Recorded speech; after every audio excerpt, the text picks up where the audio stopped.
sobre el tema de la tolerancia, dependencia y transformación maligna.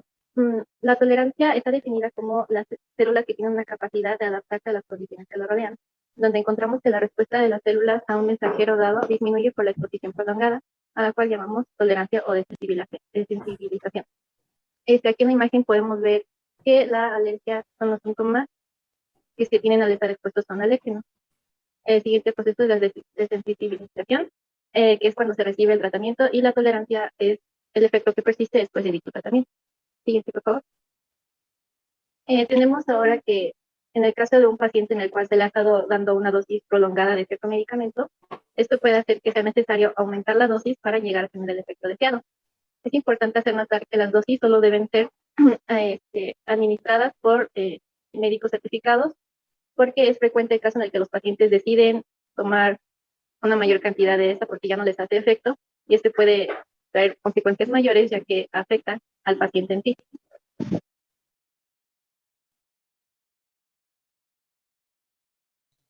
Bueno, se puede observar en la siguiente gráfica, en el eje de las abscisas, que viene siendo el eje de las unidades de mensajero. Estas tienen un efecto en las órdenes del efecto. En este caso, se requiere más unidades de mensajero de las células desensibilizadas, las cuales están graficadas en los puntos, en la recta con puntos blancos, que en los controles se puede producir el mismo efecto en el eje de las Y, que tiene el efecto de porcentaje máximo. Entonces, debido a la localización de los receptores hormonales, estos se pueden dividir en dos grandes grupos, que vienen siendo los que se integran a la membrana plasmática y desde ahí pueden ejercer sus acciones, y aquellos en los que se encuentran solubles en el citoplasma y el núcleo. Así de diapositiva, por favor. Bueno, ¿cómo se le conoce a este proceso? Este proceso es conocido como como el famoso proceso llamado de down regulation, en el cual hay una disminución del número de receptores en la membrana plasmática. En la figura número 1 pueden observar los receptores acoplados a las proteínas G. Entonces, los receptores de la membrana plasmática se pueden dividir en tres grupos fundamentales, que son los receptores canal o canales iónicos modulados por ligadura, los receptores con actividad enzimática o aquellos que se asocian a enzimas itinerantes, o, como ya lo había dicho, los receptores acoplados a proteínas G.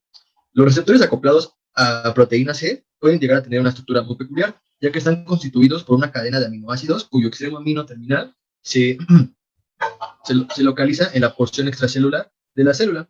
Y en el extremo carboxilo, que se puede observar en la imagen número 3, en el citoplasma, la cadena atraviesa la membrana plasmática en 7 ocasiones.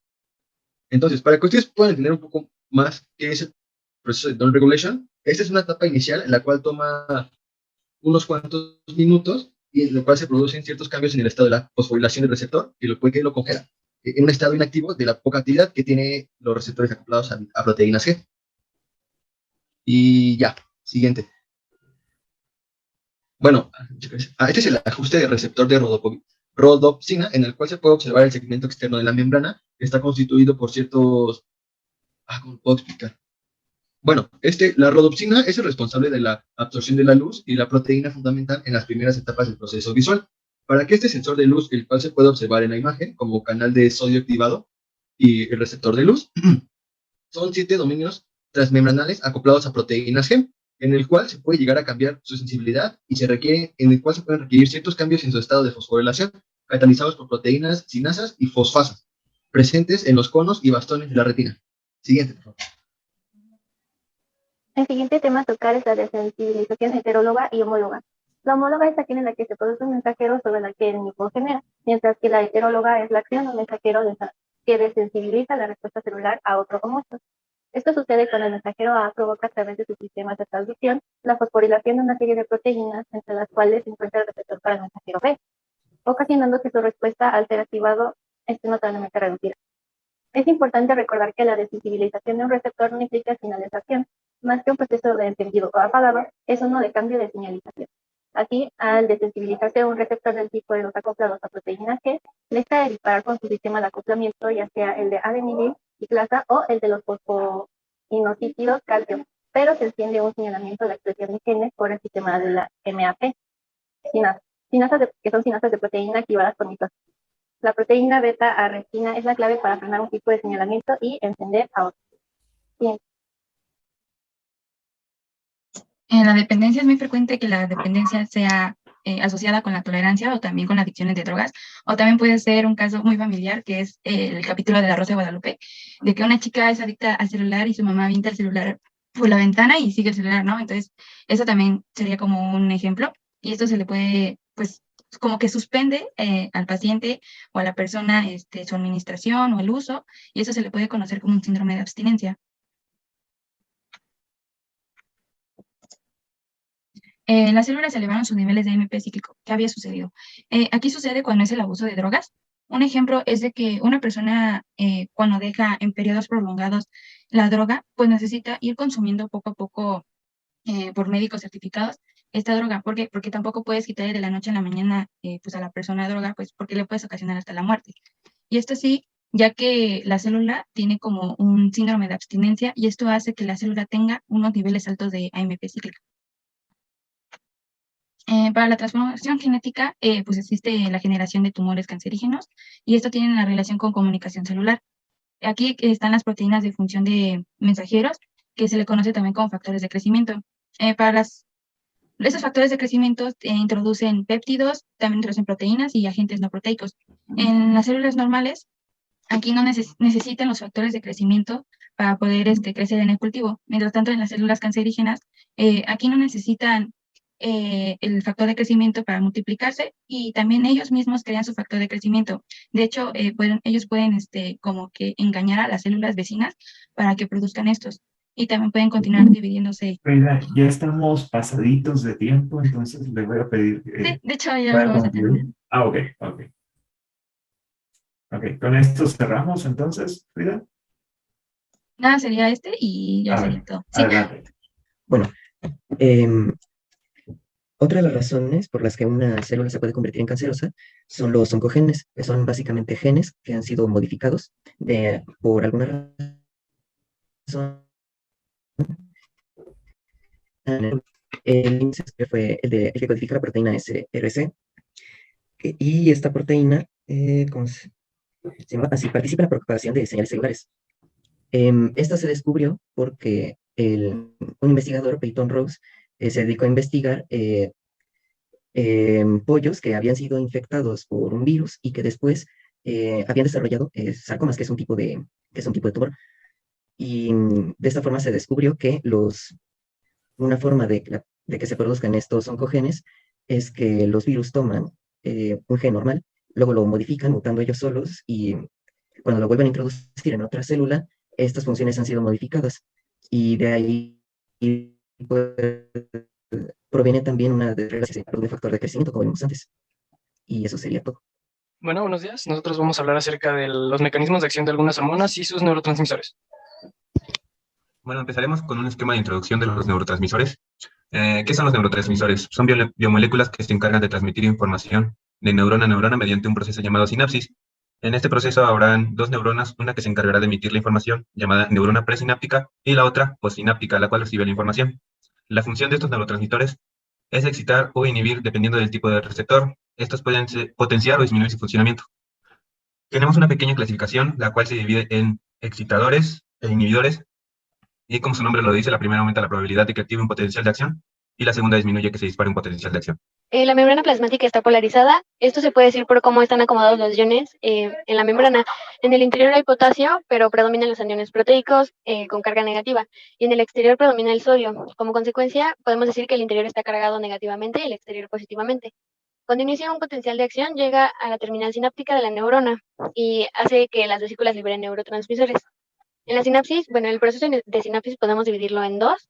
Es un pequeño espacio hay un pequeño espacio entre membrana receptora y la emisora que se llama hendidura sináptica.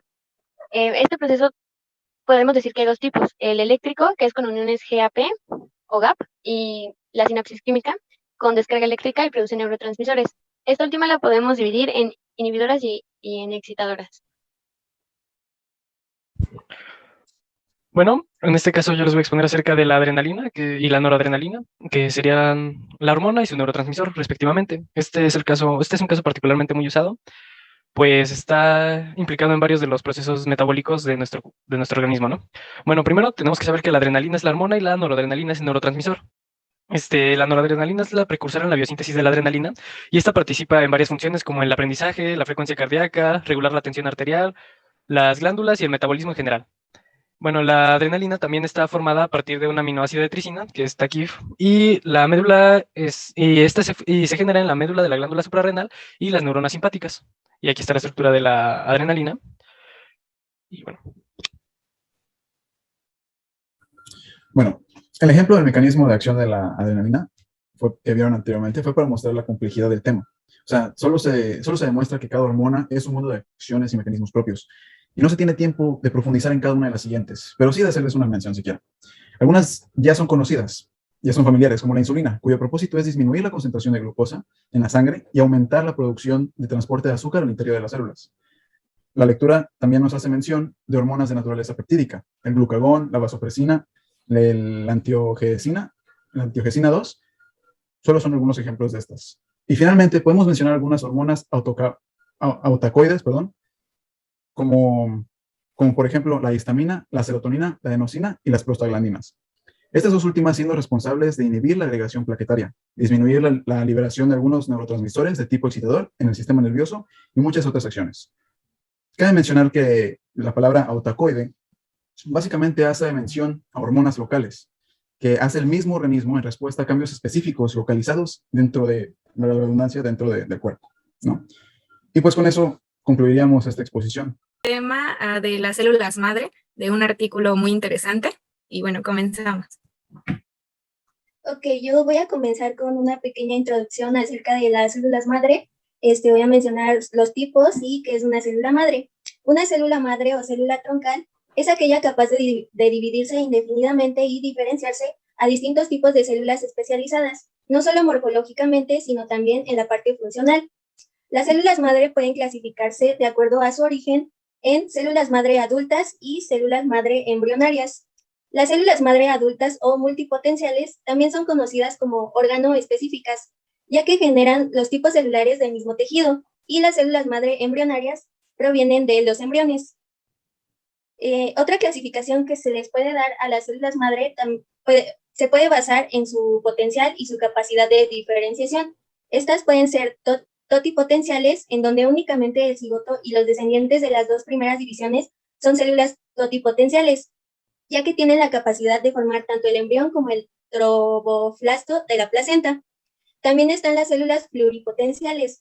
A los 4 días de las células totipotenciales empiezan a diferenciarse, formando el blastocito y la masa muscular interna. Las células de la masa muscular interna son consideradas pluripotenciales y pueden diferenciarse en las 3 líneas terminales. Estas son endodermo, mesodermo y ectodermo. También destacan las células hematopoyéticas. Estas consisten en la formación y el desarrollo de células sanguíneas a partir de células madre pluripotenciales. También están las células multipotenciales. Estas células son capaces de producir un rango limitado de linajes de células diferenciadas de acuerdo a su localización. Un ejemplo de estas pueden ser las células madre del sistema nervioso, donde tienen el potencial de generar 3 tipos celulares: neuronas, oligodendrocitos y astrocitos. Y por último, tenemos las células unipotenciales. Estas células son capaces de generar un solo tipo de células específicas. Y un ejemplo de estas son las células de la membrana basal, de la epidermis, que producen únicamente escamas queratinitizadas. Bueno, ya que el artículo habla sobre la investigación que se ha estado haciendo con células madres, pues no podemos hablar, bueno, yo voy a complementar lo de mi compañera, ya que no podemos hablar de células madres sin considerar el dilema que acompaña el tema, que es de dónde provienen las células madre que se utilizan para las investigaciones o para un tratamiento. Es un artículo muy interesante y si pueden denle una leída. Y bueno, al principio la fuente de células madre era el biastocito, del que nos habló mi compañera, que es la etapa temprana de un embrión que se forma a los pocos días de la fertilización. Las aproximadamente 200 células de biastocitos son muy especiales, pues pueden generar todas las células del organismo. Por ello, a estas células madre embrionarias se les conoce como pluripotenciales, de las que ya nos habló anteriormente mi compañera Eve. Para obtenerlas hay que destruir los blastocitos, por lo que las investigaciones con este tipo de células madre están sujetas a un apretado esquema de lineamientos éticos y una constante vigilancia pues mundial respecto a estas investigaciones.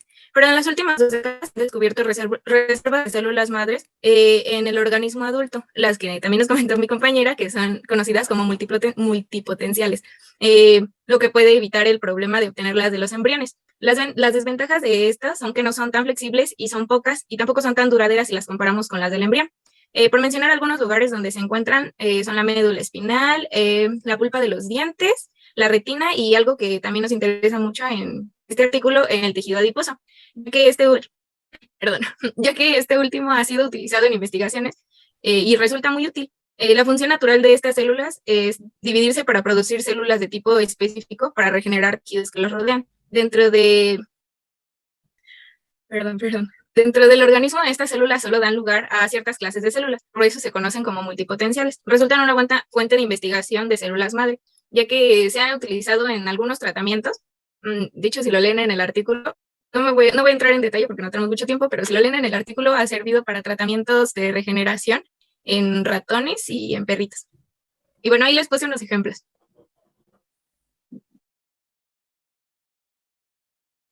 Yo les voy a hablar de las células madre y de que son células madres inducidas.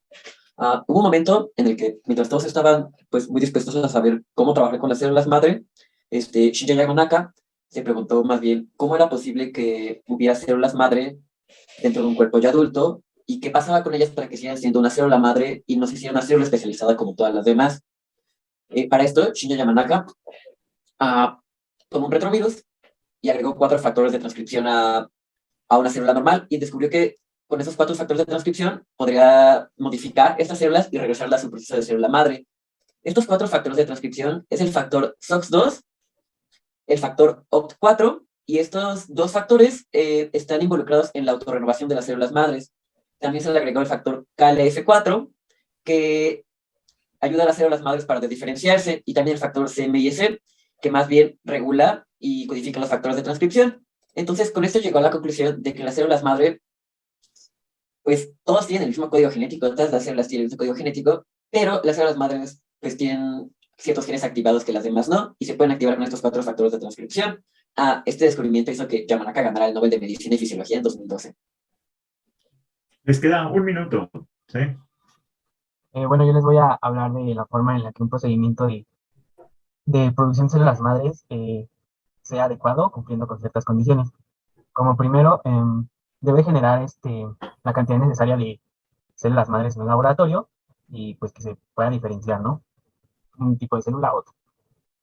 Como segundo, deben de recibir los nutrimentos y los cuidados necesarios para evitar infecciones bacterianas o virales que puedan modificar su resultado una vez que sean trasplantadas.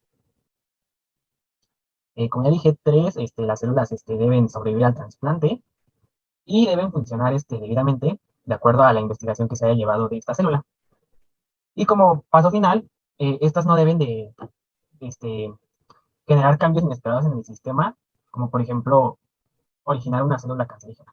Y bueno, finalmente, así como tiene beneficios la investigación de células madres y pues promete muchas cosas a futuro, pues los científicos han aprendido a nutrir y cultivar estas células madres para generar, por ejemplo, otros pequeños órganos, pues hay información que se desconoce. Por ejemplo, en algunas terapias exitosas de células madre, algunos cultivos dan carcinomas, que pues son justamente las que ocasionan la proliferación de células cancerosas. Y bueno, también al haber otros descubrimientos, como el hecho de que se utilicen las mismas células madres del cuerpo al que se le va a hacer el injerto, pues ayuda a que no se rechace Pero es, por decirlo así, solamente una forma de resolver el problema de manera muy superficial, pues solamente son injertos de piel en la epidermis. Por lo tanto, pues no genera nuevas células sudoríparas ni folículos pilosos. Y pues bueno, aunque pues todavía hay muchas posibilidades y todavía quedan secretos, las metodologías fundamentales para el estudio ya están bien establecidas actualmente. Y esto es todo. Nuestro equipo va a exponer sobre las hormonas sexuales del cerebro. Estas hormonas han sido respuesta a muchas de las incógnitas planteadas acerca de la sexualidad, especialmente desde el siglo XX, una vez iniciada la revolución sexual. Por eso creemos que es importante definirlas y entenderlas, ya que rigen muchas de nuestras características y comportamientos. En primer lugar, debemos entender qué son las hormonas. Las hormonas son mensajeros químicos que viajan a través de la sangre hasta llegar a un órgano o tejido específico. Una vez ahí, las células de nuestros órganos reciben la señal y llevan a cabo la función indicada por la hormona. En general, nos ayudan a mantener el equilibrio interno del cuerpo y a regular el crecimiento, el desarrollo y la reproducción. Se producen en el hipotálamo, la glándula pineal, la tiroides, el timo, el páncreas, los testículos y los ovarios. Hablando más específicamente de las hormonas sexuales, podemos decir que son moléculas de lípidos que pertenecen al grupo de los esteroides. Se forman a partir del colesterol en las gónadas, la placenta, la glándula adrenal y el sistema nervioso. Aunque se encuentran presentes tanto en hombres como mujeres, lo hacen en concentraciones diferentes. Las principales hormonas femeninas son el estradiol y la progesterona, y en el caso de los hombres es la testosterona. Esto me toca a mí, y es la participación de las hormonas sexuales en nuestra vida cotidiana. Y bueno, es a través de su acción en el sistema nervioso central y sirve para orientar nuestra conducta sexual y la reproducción. Por ejemplo, la participación del estradiol y progesterona en la mujer da su participación en el hipotálamo para llevar a cabo la ovulación y la conducta sexual femenina. Por ejemplo, el uso de píldoras anticonceptivas, que son las que alteran los niveles hormonales, bueno, los niveles normales de estas hormonas. Y los niveles de progesterona y estradiol son altos, entonces la mujer se vuelve cariñosa y dispuesta a una relación sexual, mientras que en el hombre adulto no hay fluctuaciones cíclicas en los niveles de testosterona, así que su libido y potencia sexual se rigen por la testosterona y otros factores biológicos y psicosociales. Sabemos que el hombre y la mujer actuamos y pensamos de manera distinta, pero ¿a qué se debe esto? Bueno, se debe, retomando lo comentado anteriormente, de que en el hipotálamo se regulan los procesos fisiológicos, como son la temperatura, el ciclo del sueño y la vigilia, pero también hay regiones que participan en la conducta sexual, en donde depende el tamaño, la cantidad de células y la sinapsis, la cual es la estructura de comunicación entre las neuronas. Estas características hacen la diferencia entre los individuos de un sexo y otro, y la cual estas diferencias dan origen a lo que conocemos como diferenciación sexual del cerebro, en el cual participan la testosterona y la progesterona en las mujeres. Este desarrollo embrionario este cambio se da en el desarrollo embrionario, por lo cual se dan las conductas asociadas a la reproducción y se dan de forma permanente. Hoy en día no se sabe si las preferencias en un ser humano hacia un sexo u otro se da en las etapas tempranas del desarrollo. Es algo que aún se está investigando y no se sabe a ciencia cierta. Estos cambios también, diferencias en la organización del cerebro, causan que se explique la diferencia en las habilidades mentales en los hombres y las mujeres. Por ejemplo, en el caso de las mujeres se da que tienen mejor fluidez verbal, mejor coordinación motora fina y una mayor velocidad en la percepción e identificación de los objetos, a diferencia de los hombres. En el caso de los hombres, se tienen estudios donde se da que tienen un mayor razonamiento matemático y una mejor comprensión de relaciones espaciales y navegación a través de una ruta. Bueno, dejando de un lado el sexo, pues también las hormonas están involucradas en la parte del comportamiento y el estado de ánimo. Por ejemplo, en el comportamiento, pues están los cambios en la pubertad, está la agresividad. Bueno, se ha estudiado que hay mayor agresividad en cierta etapa en los mamíferos machos, a causa de la testosterona y el estado de ánimo. Por ejemplo, cuando la mujer es adulta en la fase lutea, o cuando pues se dice que también la mujer pues sufre cambios hormonales, y esta fase se le llama la menopausia. Y bueno, en los hombres también hay investigaciones y pues no se sabe ciencia cierta, pues si en realidad es por los cambios hormonales, pero está la fase llamada la andropausia. También en parte de los deportes, pues los estrógenos sintéticos o esteroides anabólicos son moléculas que algunos deportistas inyectan para tener mayor masa muscular y peso. Bueno, y también están involucradas las hormonas en el sueño y en la memoria. La progesterona y sus derivados tienen propiedades hipogénicas. Esto quiere decir que causan el sueño, y las hormonas sexuales, pues se ha estudiado que también tienen relación con la memoria, y pues se ha estudiado acerca de la Alzheimer. Bueno, nosotros somos el equipo 11, tenemos el mismo tema, hormonas sexuales. Primero, las hormonas. Químicamente hablando, son moléculas de lípidos que pertenecen a un grupo de compuestos denominados esteroides, los cuales se forman a partir del colesterol en las gónadas, en este caso la placenta, la glándula adrenal y el sistema nervioso. Entre los esteroides sexuales más importantes están las típicamente consideradas hormonas femeninas, como el estradiol y progesterona. Por otro lado, la masculina testosterona. Cada una de ellas pertenece respectivamente a familias de compuestos reconocidos como estrógenos, progestinas y andrógenos. Estos presentes tanto en hombres como mujeres, más sin embargo, sus concentraciones son diferentes en ambos sexos y cambian a lo largo de nuestra vida, como explicó el anterior equipo, particularmente en la mujer durante el ciclo menstrual, el embarazo y la menopausia. Bueno, sus funciones son mantener el equilibrio interno del cuerpo, es decir, regulan la nutrición, el metabolismo, la excreción y el balance de sal y agua. Un ejemplo, bueno, también reaccionar a los estímulos externos. En este caso, el ejemplo sería la conducta sexual femenina, es estimulada por el estradiol y la progesterona, por lo que en la etapa ovulatoria, cuando los niveles de ambas hormonas son altos, la mujer es más susceptible a una relación amorosa y más cariñosa y está más dispuesta a una relación sexual. También regular el crecimiento, el desarrollo y la reproducción. en reacción a los estímulos externos, en este caso la formación de órganos sexuales bien definidos en las mujeres, y en los hombres el engrosamiento de las cuerdas vocales que lleva al cambio de voz, la aparición y el crecimiento de barba y el bigote. Producir, usar y guardar la energía y activar la respuesta inmunológica. Ahora, debemos hablar de sexo, pues el cerebro de una mujer es distinto al de un hombre. Por ejemplo, en el hipotálamo hay regiones que participan en la conducta sexual, cuyo tamaño, cantidad de células o la sinapsis establecen diferentes líbidos de un sexo o de otro, lo cual repercute en la vida de otros, bueno, de todos nosotros. Estas diferencias se basan en un fenómeno interesante conocido como diferenciación sexual del cerebro, en el que la participación de las hormonas sexuales es fundamental. En este fenómeno es parte de la información de órganos sexuales bien definidos en las mujeres, tanto en los hombres como habíamos mencionado antes. Bueno, continuando. Bueno, tenemos que se comunican por neurotransmisores, por factores de crecimiento, entre otras hormonas. Estos viajan por la sangre y el conjunto de todo esto permiten que regulen de manera conjunta una función cerebral de manera particular y muy precisa. Como ya había dicho, tenemos aquí a las familias, las tres principales hormonas sexuales, que son los estrógenos, a la cual pertenece el estradiol, los progestinos, a la cual pertenece la progesterona, y los andrógenos, a la cual pertenece la testosterona. Aquí pongo estas figuras porque los estrógenos y los progestinos se conocen como hormonas sexuales femeninas y los andrógenos y la testosterona como hormonas sexuales masculinas.